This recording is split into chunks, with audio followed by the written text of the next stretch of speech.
যে হুজুর বলেছে প্রথম নজরে গোনা নেই, তার মানে প্রথম নজরটাই যেন 1 ঘন্টা হয়, তাহলে কি গোনা হবে না বলেন? ওটা কি বোঝাতে চাইনি, বোঝাতে চেয়েছি নিজের অজান্তে রাস্তাঘাটে চলার সময় প্রথম নজর যদি হঠাৎ করে কোনো মহিলার দিকে চলে যায়, তাৎক্ষণিক নিজেকে আবার সংযত করতে হবে যে প্রথম নজর তো আমার অজান্তে, দ্বিতীয় নজর যেন আর না যায়। এইভাবে যদি হেফাজত করতে পারি, নবীজি বলছেন তার কলিজার মধ্যে, অন্তরের মধ্যে আল্লাহ পাক ঈমানের নূর ভরপুর করে দিবেন। সুবহানাল্লাহ। যে ইবাদত করবে, যে বন্দেগী করবে, প্রত্যেক ইবাদত বন্দেগীর মধ্যে স্বাদ অনুভব করবে। বলেন সুবহানাল্লাহ। কেমন স্বাদ, কেমন স্বাদ! যদি মুরগির খিচুড়ি করা হয় অথবা বিরিয়ানি করা হয়, যদি গরুর মাংসের বিরিয়ানি করা হয় অথবা খিচুড়ি করা হয়, দুইটা জিনিস খাইলে পরে আলাদা আলাদা স্বাদ আমরা অনুভব করি, ঠিক কিনা বলেন? ঠিক অনুরূপভাবে আমরা যারা ইবাদত করি, যারা নামাজ পড়ি, যারা রোজা রাখি, যারা তাসবিহ তাহলিল কোরআন তেলাওয়াত করি, তারাও কিন্তু এই ইবাদতের মাধ্যমে একটা স্বাদ অনুভব করে। সুবহানাল্লাহ।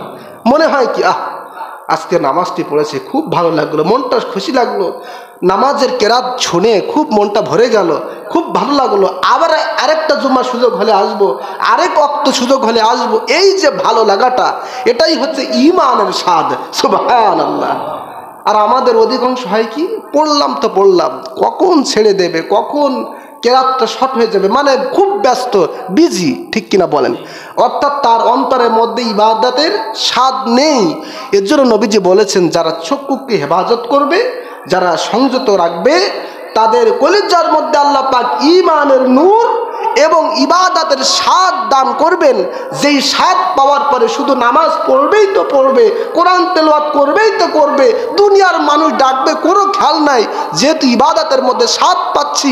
বিরিয়ানি খাইলে যেমন একের পর এক আরও বেশি খেতে মন চায়, ভালো লাগে, স্বাদ পাই, ঠিক অনুরূপভাবে নামাজ পড়বো তো পড়বেই, কোনো ওয়াক্ত ছুটে যাবে না, কারণ আমি নামাজি, আমার ইবাদতের মধ্যে আমি স্বাদ পাচ্ছি। সুবহানাল্লাহ। এই ইবাদতের মধ্যে স্বাদ পাওয়াটা, এটা কিন্তু অত্যন্ত গুরুত্বপূর্ণ বিষয়।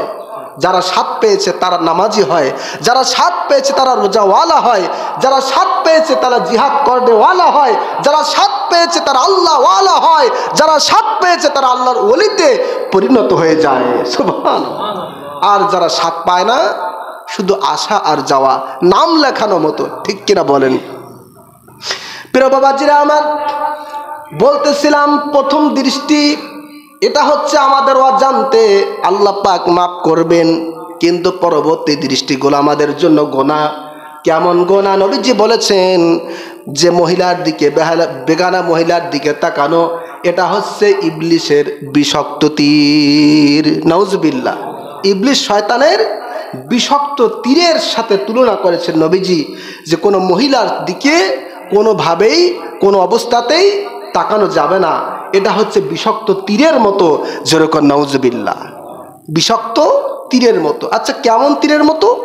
এটা যদি ব্যাখ্যা করতে যাই তাহলে আবার অনেক সময় হয়ে যাবে, সামনে অনেক আলোচনা রয়ে গেছে। সামান্য একটু বলি, বিষাক্ত তীর কেমন? মনে করেন সুন্দর একটি মহিলা আপনার আমার সামনে দাঁড়িয়ে আছে, আপনি একবার তাকালেন, দুইবার তাকালেন, তিনবার তাকালেন, অথবা তাকিয়েই রয়েছেন।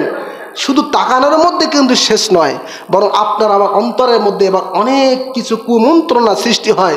মহিলাটি কেমন, মানে অনেক কিছু যেগুলো ভাষায় প্রকাশ করা যায় না। কি হয়, কি হয় না?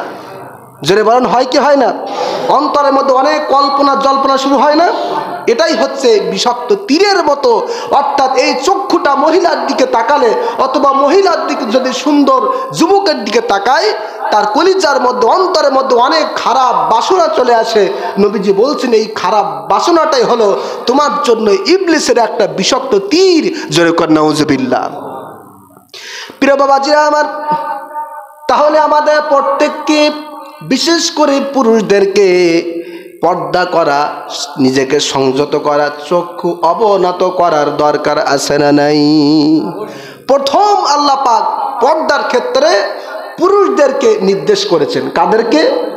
পুরুষদেরকে। এরপর আল্লাহ পাক মহিলাদেরকে বলছেন, وقل للمؤمنات يغضضن من أبصارهن ويحفظن فروجهن ولا يبدين زينتهن إلا ما ظهر منها وليضربن بخمورهن على جيوبهن ولا يبدين زينتهن سبحان الله আল্লাহ পাক বলেন হাবিব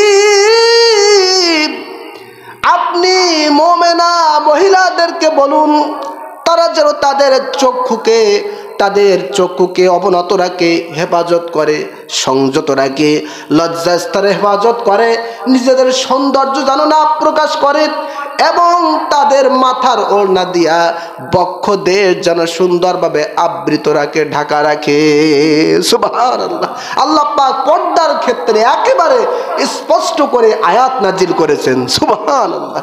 মাথার কাপড় দিয়ে বক্ষদেশ অর্থাৎ ওড়না দিয়ে যেন সবটা আবৃত রাখে, ঢেকে রাখে, বলেন সুবহানাল্লাহ। প্রিয় বাবাজিরা আমার, আল্লাহর কোরআন একদিকে আর আমরা চলি আরেক দিকে, ঠিক কিনা বলেন? সমাজের মধ্যে মাত্র কিছু মানুষ এটা মানে, অধিকাংশ মানুষ এটা মানে না, ঠিক কিনা বলেন?